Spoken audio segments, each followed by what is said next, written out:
everyone, Leanne here from AQQ Quilt. Welcome to a session on borders.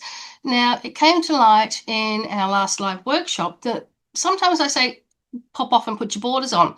You may not know how to do that. So today I'm going to take you through adding a solid border. In an AQQ Quilt, we have a sacrificial border and then also a pieced border. So there are very different methods for putting different things on. So I'd like to explain those to you. Over here, we have a solid border. And that can also be your sacrificial border. And this is our pieced border, but I'll talk to you about those separately. Now, in class, I did notice last week that many quilters, there's no right and wrong way to do things, ladies. It's just that I'm inherently lazy. So if there's an easy way to do it, I will find it. And I'd like to impart that to you. Most quilters measure their quilt top, cut the piece exact, and then find it sneaks in at the end. Rather than that, we take a wider border or a longer border, and let's just say we're working on this one. Now this is our Aussie rabbit. A lot of your quilt tops will have different angles. So this is like on a bias. This one is obviously in a bias. There are some solid corners. There's the waft and the weft of the fabric. So you don't know what you're up against. So it's much easier to take your solid border, overhang it. Now, not solid, solid. Ease it in, lay it down, and pop a couple of pins in. I know I don't normally use pins, but if you're doing a border, it's pretty important to get that straight. Otherwise, it's going to look like Mount Kilimanjaro at the end, and we don't want that. The whole point of easing it in and popping your solid on, you can see how much longer this one is than what I need. It doesn't matter because we're going to trim it off anyway. Pop a few pins in. If you're not confident, if you're confident, well and good. Now you can see that I've overhung it and stitched that into place. If you get to this pin and you find it's bubbling, you know you're pulling it. You're either pulling the bottom or you're pulling the top too much. I find people stretch this one. As you can see, look how stretchy that is. If you do it this way and you go pin to pin, you know whether you're stretching it or not. Does that make sense? So you ease that in.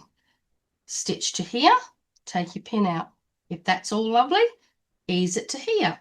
If you get to here and you find that one is, let's say, I'm going to be overly dramatic. Let's say it's like this. You can see that that's never going to fit. You're going to have to take that back off, pop it back down, remembering the more you undo, the more stretched it's going to be. So if you do this correctly the first time, instead of rushing through it, it makes the world of difference, especially when you're putting border on border on border. So this is a solid border, ease it to there and continue on. When you're adding your borders, please remember to keep the quilt top. So your quilt top is quite heavy now. It's huge. It could be up to a king size, knowing most of my clients. I can tell the ones who do king sizes because they're all laughing. However, you know what I'm talking about. It's quite heavy regardless of what size it is. Keep that weight in your lap or on the table. Please don't let it drag on the floor because then it's all trying to stretch. You don't want that. You want that weight supported while you're doing the border.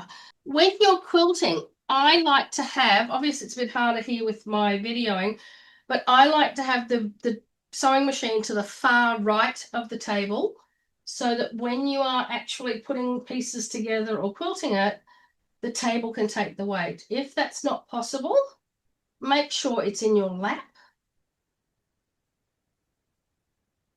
I'm going to balance it all here for the minute.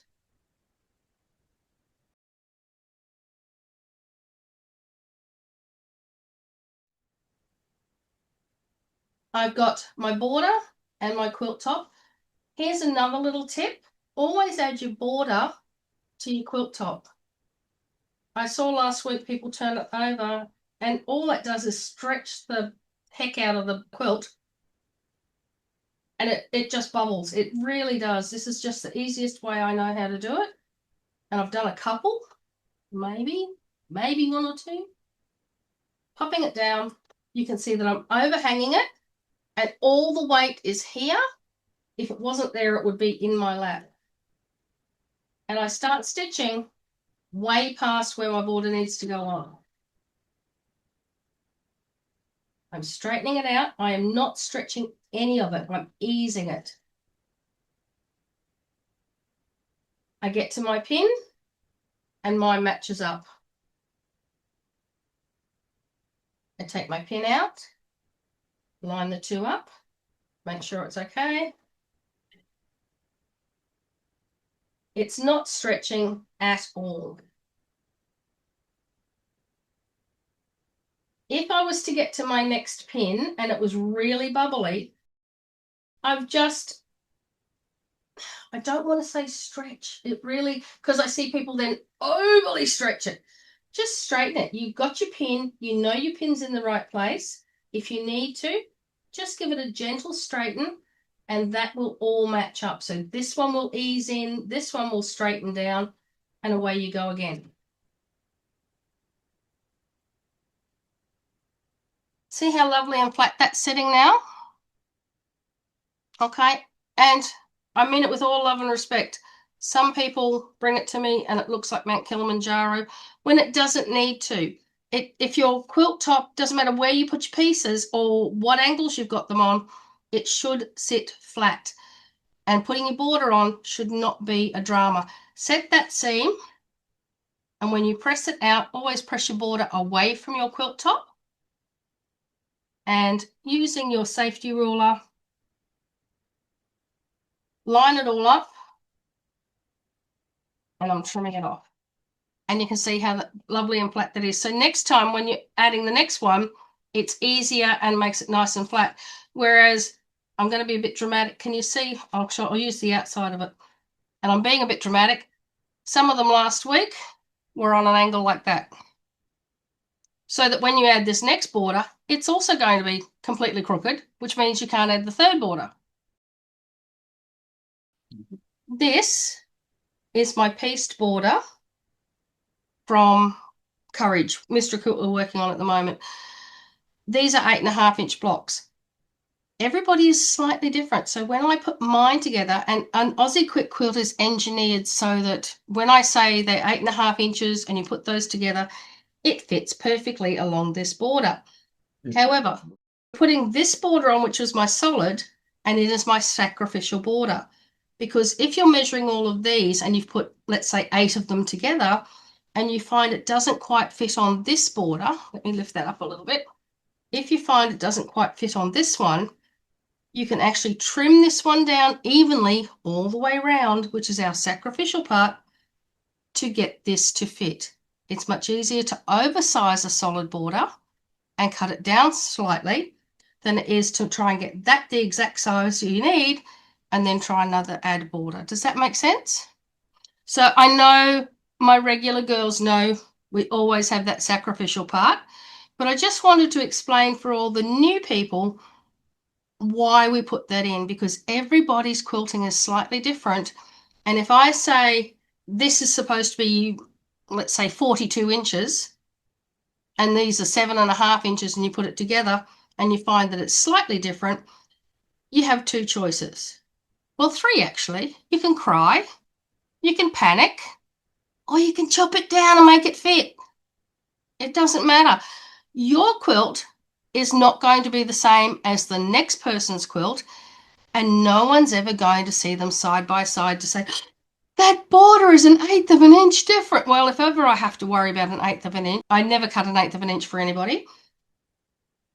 But do you get what I'm trying? I know I was overly dramatic, but do you understand what I'm trying to say? That it's much easier to trim this down than it is to chop into your pieced border.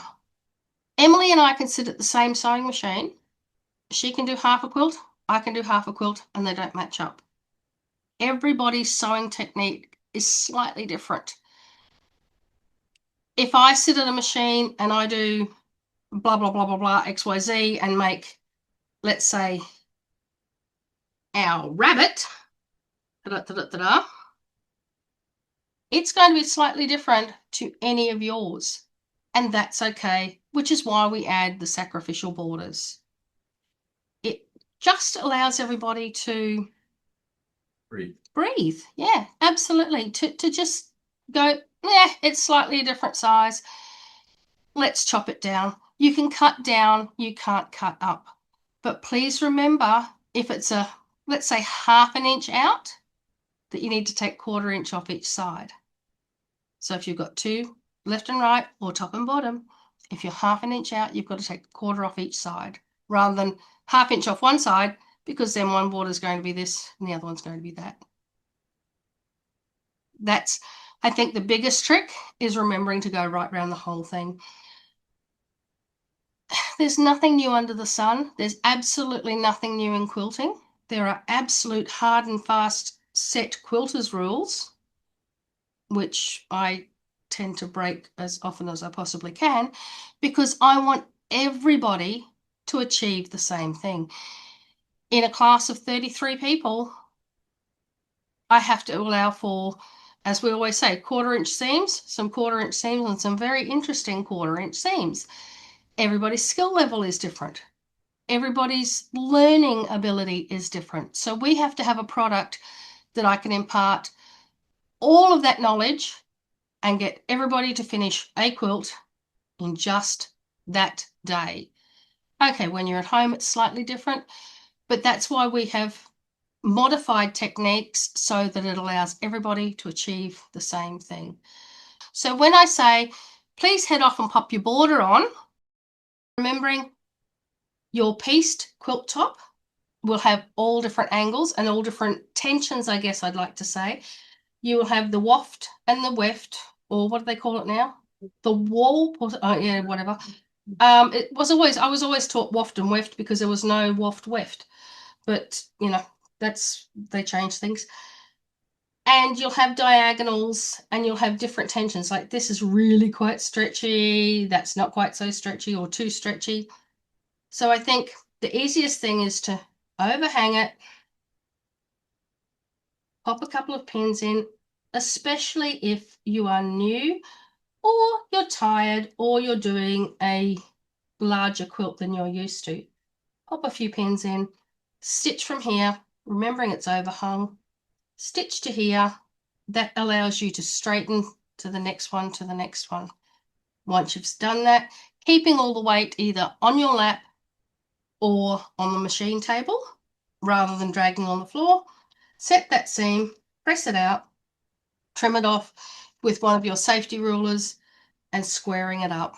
It makes that lovely solid border for you to put the next one on. Then if you need to sacrifice your border, a little bit over dramatic here, trim it off. Your first solid border in an Aussie quick quilt is always your sacrificial border.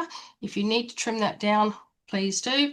If you have one that has a second border after that, which some of mine do, having this one on straight in the first place will make the second one easier to put on. And then when you do your pieced border, you can put your 6 or 7 or whatever I tell you to put together, quickly lay that down on your quilt top and you'll know whether you need to sacrifice any of this. And if you do, remember to take it off both sides, top and bottom, left and right. You don't need to necessarily take it off the whole thing, just figure it out as you go. And if not, ring me and ask. So I do hope those little hints and tips help you with your borders. But if you do have any questions, you know that you're more than welcome to message me on Facebook or message me on my phone, 0411 494 464. But other than that, I'll see you in the next video. Bye for now.